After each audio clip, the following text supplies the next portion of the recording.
Many years ago, on a Thursday night in the middle of summer, while working the general chemistry area, a glucose result of 75 millimoles per liter was flagged as high by the instrument. I checked the quality control, which was good. I checked the samples just before and after this result, and all were within normal ranges. The instrument reagent levels were all well within expected parameters. I diluted the sample times 10 and ran the sample again. The sample result came back at 72 millimoles per liter. Okay, I thought, this looks like it might be either contamination or real.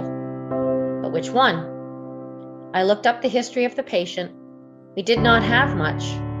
This was a 5-year-old boy who only had a random urine test done 5 days earlier. The only two unusual results were glucose, +4, and ketones, +4. This did provide me sufficient evidence that I was looking at a possible, undiagnosed, type 1 diabetic who was now in ketoacidosis. This is life-threatening if left untreated. The normal course of action is to call the family doctor to let them know the critical result. This was a time long before cell phones were common and the internet was still in its infancy. Instant communication was much more difficult then.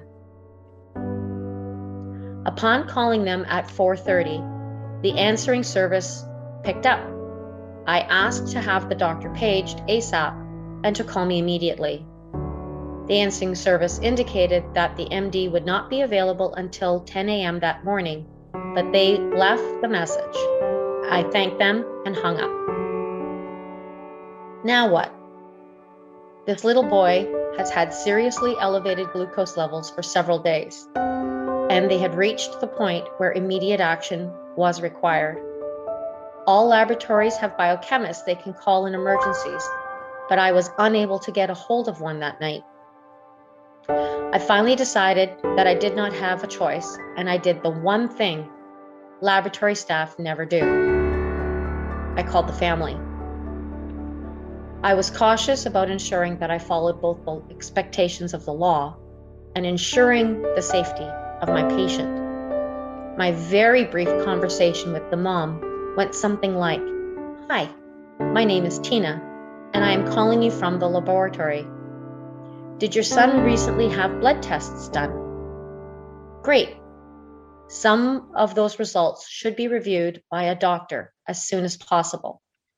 I have already called your doctor and left a message, but it might be in your son's best interest to not wait until the morning when he will receive that message. Which hospital emergency room is closest to your home? I'm going to fax the results to them. They will be waiting for your arrival." I hung up the phone with the mom and I called the ER. I explained the situation and faxed the result I obtained, and then completed the rest of my shift. I really didn't think anything more of it until the following day, when my supervisor called and asked if I would come in early. When I arrived, there was a large box of chocolates, a bunch of flowers, and a thank you card. The little boy was barely conscious when his mom woke him.